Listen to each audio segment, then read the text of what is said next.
오늘 우리에게 허락하신 하나님 말씀을 읽겠습니다. 민수기 13장 30절부터 14장 10절까지의 말씀입니다. 갈렙이 모세 앞에서 백성을 진정시키면서 격려하였다. 올라갑시다. 올라가서 그 땅을 점령합시다. 우리는 반드시 그 땅을 점령할 수 있습니다. 그러나 그와 함께 올라갔다 온 사람들은 말하였다. 우리는 도저히 그 백성에게로 쳐올라가지 못합니다. 그 백성은 우리보다 더 강합니다. 그러면서 그 탐지한 땅에 대하여 나쁜 소문을 퍼뜨렸다. 그들은 이스라엘 자손에게 그 땅에 대해 이렇게 말하였다. 우리가 탐지하려고 두루 다녀본 그 땅은 그곳에 사는 사람들을 삼키는 땅이다. 또한 우리가 그 땅에서 본 백성은 키가 장대 같은 사람들이다. 거기에서 우리는 또 네피림 자손을 보았다. 아낙 자손은 네피림의 한 분파다. 우리는 스스로가 보기에도 메뚜기 같았지만 그들의 눈에도 그렇게 보였을 것이다. 온 회중이 소리 높여 아우성쳤다. 백성이 밤새도록 통곡하였다. 온 이스라엘 자손이 모세와 아론을 원망하였다. 온 회중이 그들에게 말하였다. 차라리 우리가 이집트 땅에서 죽었더라면 더 좋았을 것이다. 아니면 차라리 우리가 이 광야에서라도 죽었더라면 더 좋았을 것이다. 그런데 우리는 왜 우리를 이 땅으로 끌고 와서, 주님은 왜 우리를 이 땅으로 끌고 와서 칼에 맞아 죽게 하는가? 왜 우리의 아내들과 자식들을 사로잡히게 하는가? 차라리 이집트로 돌아가는 것이 좋겠다. 그들은 또 서로 말하였다. 우두머리를 세우자. 그리고 이집트로 돌아가자. 모세와 아론은 이스라엘 자손의 온 회중 앞에서 얼굴을 땅에 대고 엎드렸다. 그러자 그 땅을 탐지하고 돌아온 이들 가운데서 눈의 아들 여호수아와 여분네의 아들 갈렙이 슬픔에 겨워 자신들의 옷을 찢으며 이스라엘 자손 온 회중에게 말하였다. 우리가 탐지하려고 두루 다녀본 그 땅은 매우 좋은 땅입니다. 주님께서 우리를 사랑하신다면 그 땅으로 우리를 인도하실 것입니다. 젖과 꿀이 흐르는 그 땅을 우리에게 주실 것입니다. 다만 여러분은 주님을 거역하지만 마십시오. 여러분은 그 땅 백성을 두려워하지 마십시오. 그들은 우리의 밥입니다. 그들의 방어력은 사라졌습니다. 주님께서 우리와 함께 계시니 그들을 두려워하지 마십시오. 그러나 온 회중은 그들을 돌로 쳐 죽이려고 하였다. 그때에 주님의 영광이 회막에서 온 이스라엘 자손에게 나타났다. 이는 하나님의 말씀입니다.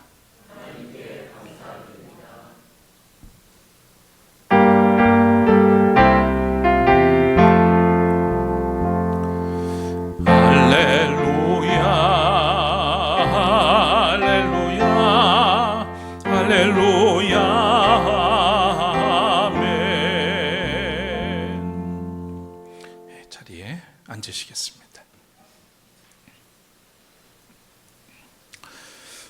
봄이 오는 길목에 올해도 어김없이 꽃샘추위가 우리의 곁을 다녀갔습니다.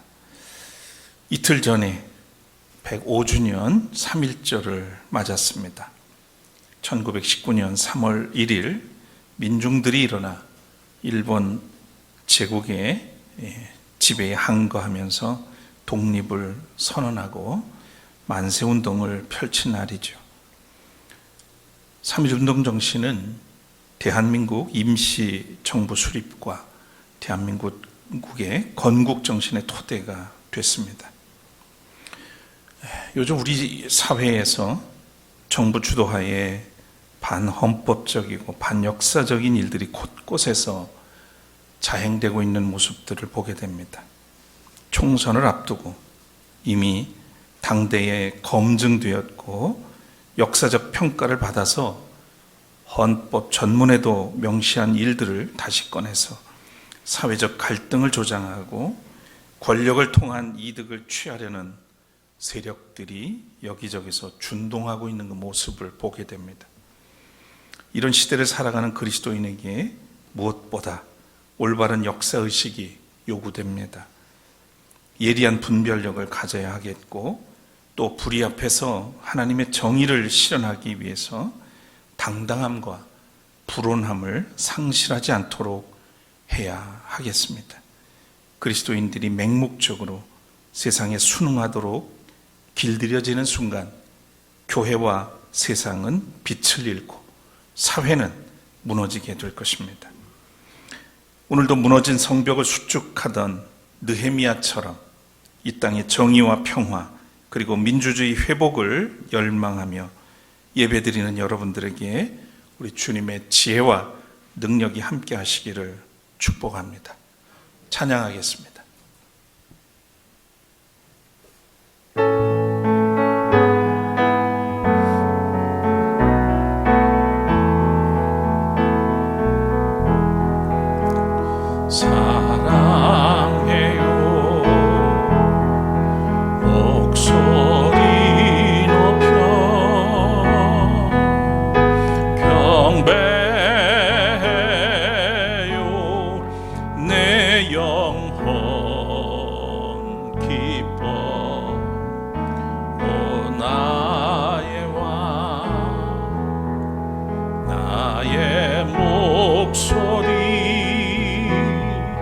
주님 귀에 곱게 울리기. 주님, 오늘도 우리를 예배의 자리로 부르시고 주체적인 삶을 살 뿐만 아니라 올바른 역사의식을 가지고 하나님 앞에서 또 우리에게 주신 사명들을 감당할 수 있도록 예배를 통해서 우리가 새 힘을 얻을 수 있도록 인도하심을 감사드립니다. 예수 그리스도께서 이 땅에 오셔서 보여주셨던 참되고 거룩하고 정의로웠던 그 삶의 모습들을 오늘 사순절을 지나는 우리가 몸으로 배우고 체험하고 삶으로 살아낼 수 있도록 성령을 통해서 이끌어 주시기를 원합니다. 오늘도 이 시간 우리의 말씀 앞에 우리를 불러주셨으니 말씀으로 우리를 깨닫게 해주시고 이 시대에 하나님의 사람으로 바로 설 수 있도록 인도하여 주시옵소서. 부족한 종에게도 주의 능력과 지혜를 더하셔서 예배하게 하신 말씀 온전하게 전할 수 있도록, 또 듣는 이에게도 주님의 은혜가 함께 나눠질 수 있도록 성령을 통해서 이끌어 주시옵소서. 모든 것 주께 맡겨드리며 예수 그리스도 이름으로 간절히 기도드립니다. 아멘.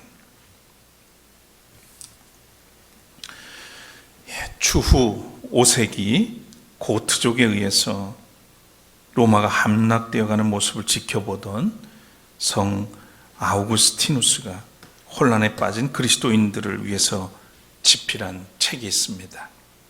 신공론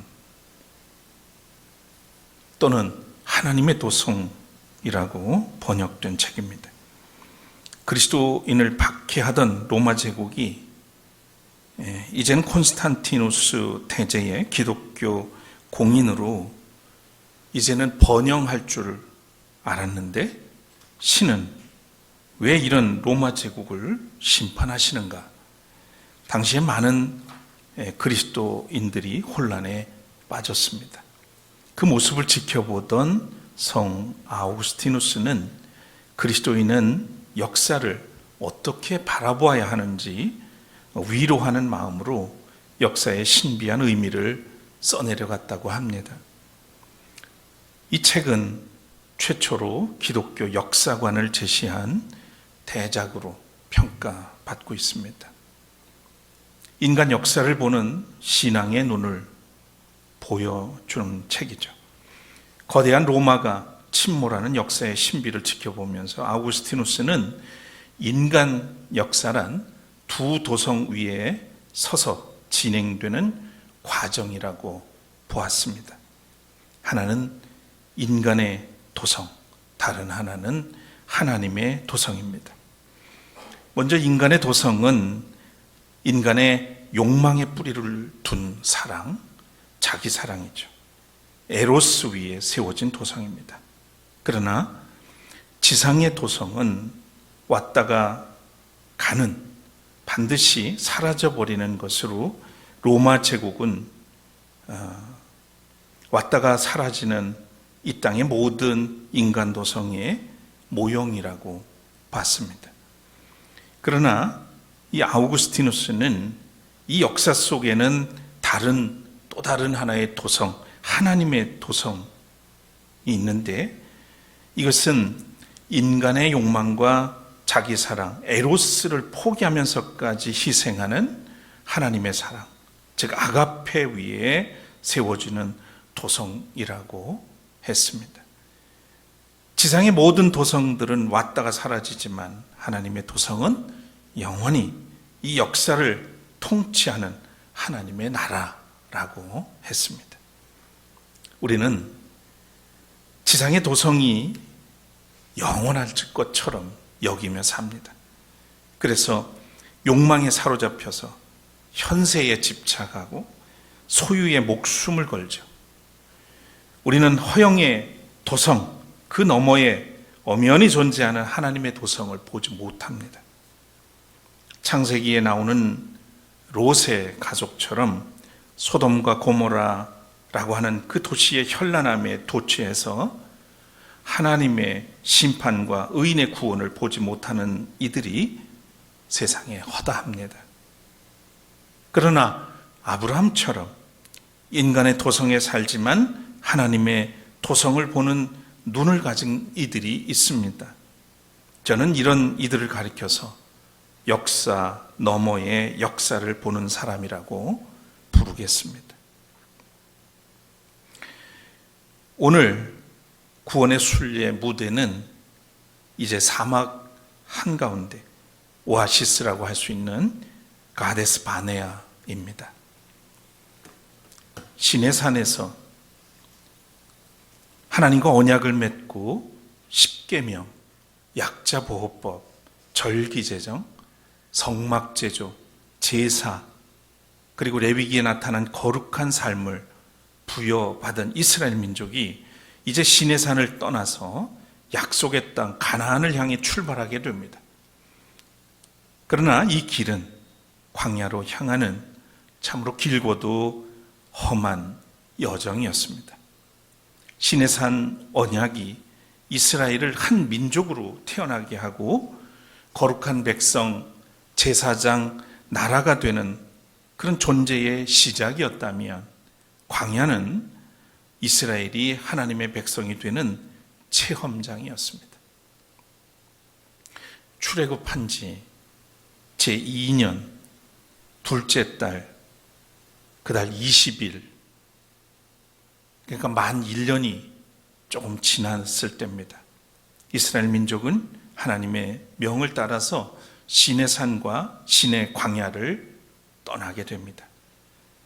민족 대행진, 그 중심에는 언약궤가 자리하고 12지파 중에 유다 족속은 행진 선두에 서게 되고 나머지 11지파는 언약궤를 둘러싼 삼면을 둘러싸고 바란 광야로 향했습니다. 이 행진은 주변 나라들의 가슴을 뒤흔들었고 그들이 공포를 느끼기에 충분했습니다. 그러나 광야에 들어서자마자 이스라엘 민족은 원망하기 시작합니다. 1년 이상 먹은 만나, 매일 하나님이 수고하지 않아도 이슬이 맺히기 전에 주셨던 그 만나도 이제는 맛이 없어지고, 애굽에서 먹던 고기와 생선들, 여러 가지 채소까지 생각나는 그래서 이스라엘 백성들은 불평을 하기 시작합니다. 여기는 모세의 누나 미리암과 또 모세의 형 아론도 가세했었죠. 이것은 오랜 세월 이스라엘 백성의 의식 속에 깊이 자리 잡아온 애굽 컴플렉스라고 할 수 있겠습니다. 그것 때문인 거죠. 몸은 약속의 땅 가나안 이제 인접해서 있었는데 생각은 그리고 그들의 습성은 아직도 노예 의식에서 벗어나지 못했던 겁니다. 이때 하나님은 크게 진노하셨죠. 그런데 모세의 중보로 하나님께서 마음을 돌이키십니다. 사실 하나님의 뜻을 바꾸셨다기보다는 자기 백성을 향한 광야 학교를 준비하기로 한 것이었습니다. 정작 이스라엘의 운명을 바꾼 곳은 바로 이 바란 광야에 있는 가데스 바네아였습니다. 이스라엘 백성들이 이제 가나안 하룻길 문턱에 이 가데스 바네아에서 있을 때 모세는 하나님의 명을 따라서 각 지파에서 뽑은 정탐꾼 12명을 가나안으로 보내서 정탐하게 하는 그런 전략을 세웠습니다. 이 전략은 가나안을 공격하기에 앞서서 가나안 땅의 지형과 사람들 그리고 그들의 방어 능력을 점검하기 위한 것이었습니다. 많은 분들이 여기서 의심하죠. 왜 하나님은 가나안 땅, 젖과 꿀이 흐르는 땅을 주겠다고 약속을 해놓고 그 원주민들과 싸워서 쟁취하도록 하셨을까? 하나님이라면 모든 것을 다 그냥 완벽하게 해서 주시면 좋으련만 왜 그러셨을까요? 우리가 경험하지만 쉽게 얻은 것은 쉽게 잊어버리고 가치를 모릅니다. 하나님의 약속의 땅, 또 하나님이 약속하신 하나님 나라, 천국도 저절로 이루어지는 것 아니죠. 끊임없이 하나님을 향한 그 불의한 도전들 그리고 세상을 고통 속으로 몰아넣는 그런 불의한 세력들과 끊임없이 악한 세력과 싸워서 쟁취하는 것이 하나님 나라입니다. 자, 문제는 40일 동안 정탐을 마치고 돌아온 12명이 온 백성 앞에서 했던 보고의 내용입니다. 여호수아와 갈렙은 주님께서 우리를 사랑하신다면 그 땅으로 우리를 인도하실 것입니다. 젖과 꿀이 흐르는 그 땅을 우리에게 주실 것입니다.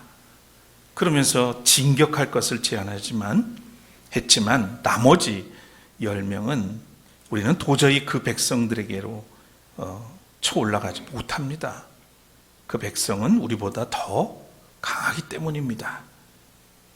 이렇게 겁먹은 보고를 했습니다. 자, 그런데 이때 이 온 이스라엘 백성들은 여호수아와 갈렙의 보고는 무시하고 10명의 보고를 듣고는 온 회중이 소리 높여 아우성을 치고 백성이 밤새도록 통곡했다고 성서는 증언합니다. 이때 하나님의 진노는 또 한 번 극에 달하죠.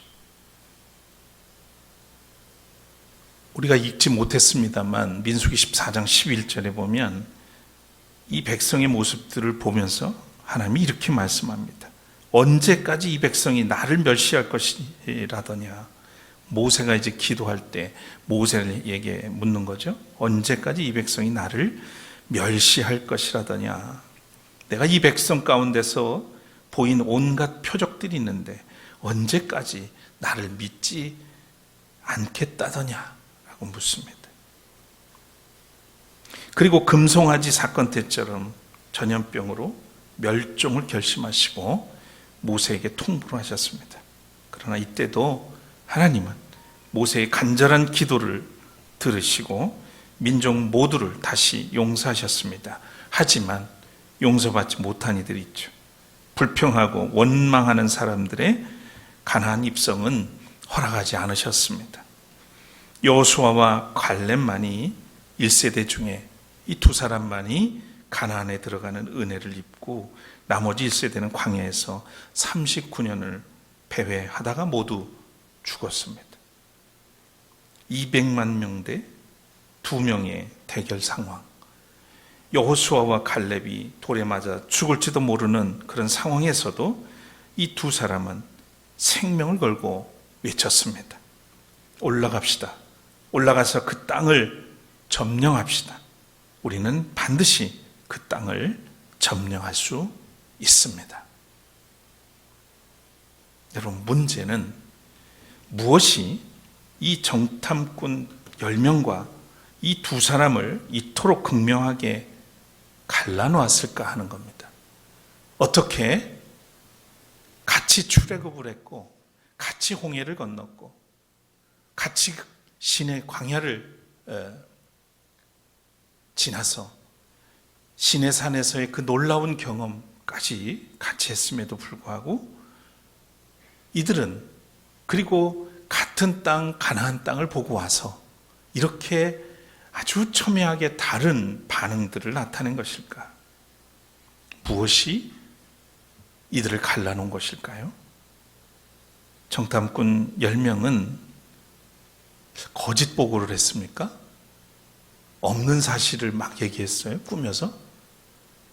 요즘 우리 사회에서 참 듣도 보도 못한 얘기, 있지도 않은 얘기, 사실을 거꾸로 해서 뭐 하는 말들이 난무하는데, 여러분 정말 잘 보시면 정탐꾼이 거짓말을 했어요? 제가 보기엔 그렇지 않아요. 자기들 기준에서 본 그대로, 느낀 그대로, 사실대로 보고를 합니다. 우리에게 가라고 하신 그 땅에 우리가 갔었습니다. 그것은 정말로 젖과 꿀이 흐르는 곳입니다. 이것이 바로 그 땅에서 난 과일입니다. 그리고 거기서 가져온 과일을 모세에게 전합니다. 그렇지만 그 땅에 살고 있는 백성은 강하고 성읍들은 견고한 요새처럼 되어 있고 매우 큽니다. 또한 거기에서 우리는 아낙 자손도 봤습니다. 네피림, 거인들을 봤다 이 말입니다. 사실과 현상의 측면에서 사실대로 보고를 했어요. 있는 그대로 보고를 했습니다. 분명 사막 끝자락에 도달한 이스라엘 민족에게 문명의 도성 가나안은 지상 낙원이었던 거예요. 자, 그런데 문제는 이 가나안을 보는 두 개의 눈입니다. 하나의 눈이 아니고 두 개의 눈이 있었던 거예요. 그것은 미래를 보는 눈이 있느냐 하는 이 역사관의 문제입니다. 여호수아와 갈렙은 가나안이라는 미래를 하나님의 약속에서 보고 있었습니다. 이 역사관은 하나님 중심의 역사관, 이렇게 말할 수 있겠죠.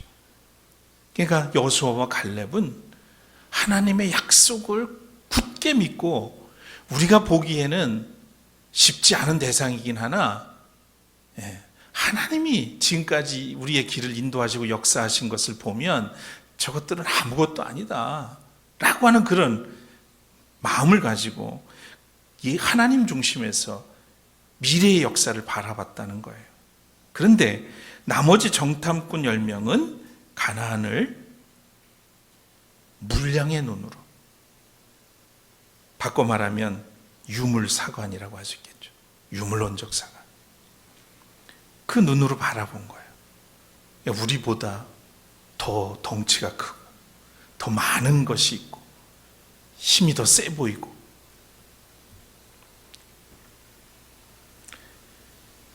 그런 눈으로 봤던 겁니다.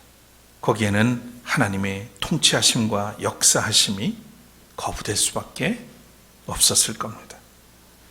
이들이 여호수아와 갈렙과 다른 점이 뭔가요? 현세를 보는 눈만 가졌을 뿐 믿음의 눈, 하나님의 약속을 내다보는 눈이 그들에게는 없었습니다. 그래서 두려움과 공포 그리고 부정적인 영에 그들이 사로잡히게 되었던 것이죠. 하나님의 약속에 대한 믿음이 없으면 오늘 우리도 마찬가지죠. 삶의 불안에서 벗어날 수가 없습니다. 오히려 그 마음 속에는 의심과 불안이 깃들게 되고 시기와 질투가 생기게 되고 감당할 수 없는 열등감에 사로잡히게 됩니다.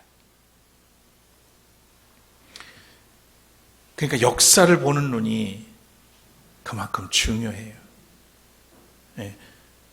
거짓된 것을 보고 그것을 그대로 믿어버리면 어떤 일이 벌어지는지 오늘 이스라엘 이 백성들을 통해서 우리가 보는 것입니다. 이들이 퍼뜨린 부정적인 소문에 영향을 받은 이스라엘 백성도 예외가 아니었습니다. 애굽 컴플렉스, 노예 근성에서 벗어나지 못한 이 백성들, 출애굽기 1세대들은 우두머리를 세우자, 그리고 이집트로 돌아가자, 이것이 그들의 반응이었습니다. 여러분, 지도자 한 사람을 선택하고 세우는 일이 얼마나 중요한지,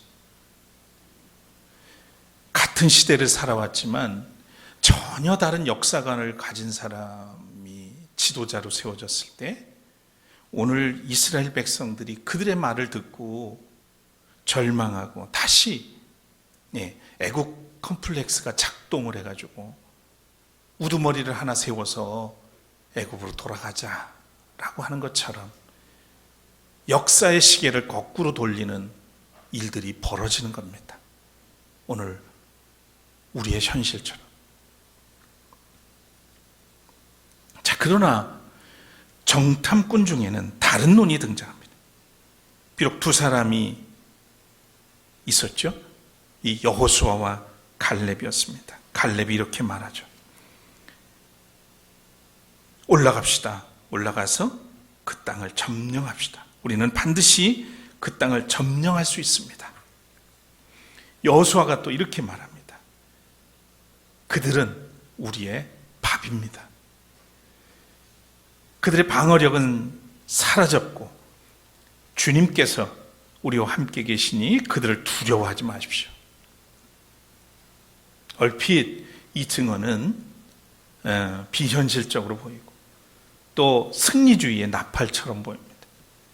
패배주의에 빠진 이스라엘 앞에 승리주의라고 하는 정치적 캠페인을 외치는 듯이 보이기도 합니다. 그러나 여호수아와 갈렙은 지금 눈앞에 놓인 인간의 도성, 가나안 너머에 약속되어진 하나님의 거룩한 도성을 바라보고 있었습니다. 여호수아와 갈렙은 가나안을 애굽 컴플렉스라 부르는 그 노예의 눈으로 보지 않았던 것이죠. 두 사람은 가나안을 하나님의 약속의 눈으로 보고 있었습니다. 이것을 종말론적 눈이라고 말할 수 있겠습니다. 불가능을 하나님의 가능에서 보고 있었던 것이죠. 저는 이게 믿음이라고 생각합니다. 현상은 불가능처럼 보이지만 그 불가능 너머에 하나님의 손길, 하나님의 역사를 보는 눈, 그런 눈이 믿음이고 그런 눈을 우리는 종말론적 눈이라고 이야기하는 것이죠. 인간의 위기를 하나님의 기회로 보는 마음, 이것이 믿음으로만 가능하다는 이야기입니다. 여호수아와 갈렙의 소리는 광야에 외치는 외로운 소리였습니다. 듣는 이도 호응하는 이도 없었죠. 그 수많은 이스라엘 백성들은 적어도 2명이 아닌 10명이 말하는 것이 옳다고 생각했을 겁니다. 그래서 그들에게 호응을 했고 그들에게 반응을 했지, 이 종말론적인 눈을 가지고 역사 인식을 제대로 한 이 두 사람의 목소리는 듣지 않았어요. 그러고 보면 이 시대에도 여전히 이런 사람들, 종말론적인 눈을 가지고 있는 사람들이 있습니다. 그런데 언제나 동일하게 그런 사람들은 외롭고 고독합니다.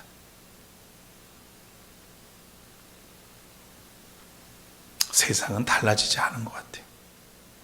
예수님이 활동하실 때나 지금이나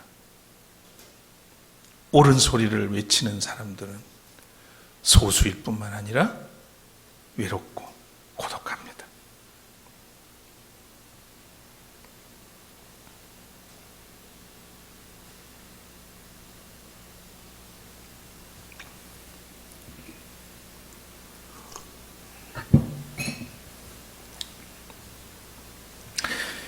오늘을 살아가는 우리는 어떻습니까? 같은 현실을 살아가는데 전혀 다른 사고와 판단을 하고 행동을 합니다. 같은 역사를 지닌 한 나라에서 사는데 네 편 나뉘어 살아가죠.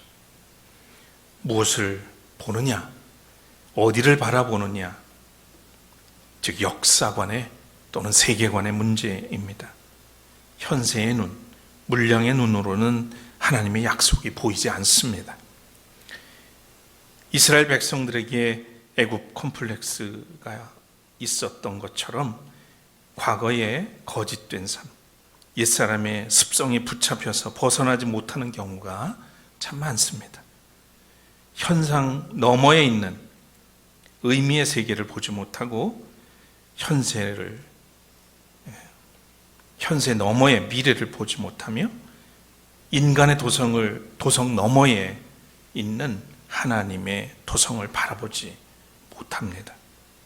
10명의 정탐꾼과 이스라엘 백성 중에 출애굽 1세대는 훗날 약속의 땅 가나안에 들어가지 못했습니다. 역사 너머의 역사를 믿고 바라보는 사람이 하나님의 도성을 차지하게 됩니다. 오늘이 3.1절 기념주일이니 좀 한번 같이 생각해 봤으면 합니다.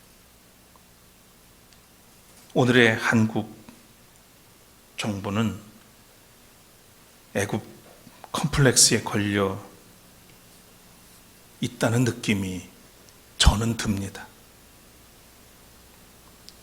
권력 지상주의가 이 땅을 온통 판치고 있기 때문이죠. 현 정권의 행태를 보면 겉으로는 일본이 경제와 안보의 파트너라고 하면서도 시시때때로 일본의 눈치를 보고 정당한 목소리를 내지 못하는 걸 보면 일본 식민 컴플렉스에 걸려 있는 것으로 보입니다. 일제 식민주의가 우리나라를 근대화 시켰다고 믿는 자들이 많다는 얘기죠. 이미 지상의 도성에 입성한 것 같은 교만을 그들은 풍기고 있습니다. 인간 도성의 노예가 되어서 가나안 너머에 하나님의 도성을 보지 못하는 애굽 노예들이 오늘 이 나라 요직을 차지하고 있는 듯 보입니다. 을사늑약으로 우리의 국권을 찬탈한 일본은 강제노역, 강제수탈, 위안부 등 그들의 만행에 대해서 아직도 진정한 사과와 반성이 없습니다. 그럼에도 현 정권은 식민지 근대화론에 치우친 역사인식을 가지고 숭일 세력과 결탁해서 민족의 자존심마저 짓밟고 있습니다. 간혹 이 정부의 대일 외교 행태를 보면 의심이 갈 때가 참 많습니다.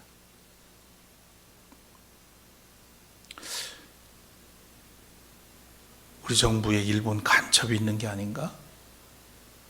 그 정도의 의심이 들 때가 있단 말이죠. 요즘에는 정부 여당을 비롯한 뉴라이트 세력들이 양민 학살자 이승만을 띄우기 위해서 역사를 왜곡하고 날조하고 있습니다. 이승만 기념관 건립 문제, 건국전쟁이라는 다큐 영화의 반헌법적, 반역사적인 문제 등으로 사회적 갈등을 부추기고 있죠.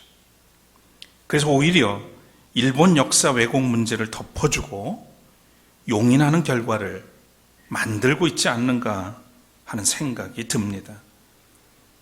그래서 한 개인, 특히 지도자의 역사관, 세계관이 참 중요합니다. 사람의 세계관, 그 사람의 역사관은 이스라엘 백성에게서 보는 것처럼 행동과 삶의 방식에서 나타납니다. 그래서 잘 분별해야 합니다.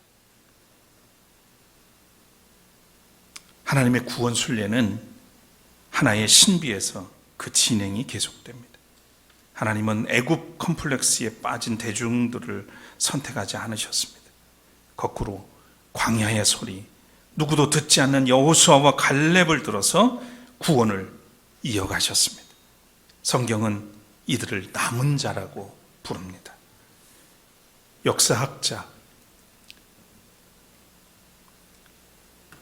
아놀드 토인비는 역사 너머의 역사를 보는 이들을 가리켜서 창조적 소수라고 했죠. 그러나 가나안을 하룻길 앞둔 땅, 사막 속의 오아시스, 이 가데스 바네아에서 인간 도성의 노예에서 벗어나지 못한 민중과 정탐꾼 10명 때문에 이스라엘 민족은 그곳에서 39년을 헤매야 했습니다. 어찌 보면 불행으로 보이지만 그것은 노화 시기를 더디하시는 하나님의 숨고르기 시간이었고, 이스라엘은 거룩한 백성 제사장 나라로 단련되고 거듭나는 시간이었습니다. 하나님은 그 기간에 역사 너머의 역사를 바라보는 여호수아와 갈렙, 그리고 광야에서 태어난 2세들을 준비하고 계셨습니다. 역사 너머의 역사를 보는 창조적 소수, 남은 자를 세우기 위함이었습니다. 사랑하는 교회 여러분, 여러분의 인생을 지금 누가 이끌어가고 있습니까? 여러분의 눈에는 무엇이 보이십니까? 그리스도인은 하나님께서 이 시대를 위해 남긴 자들입니다. 창조적 소수죠. 애굽의 컴플렉스에서 벗어나시길 바랍니다.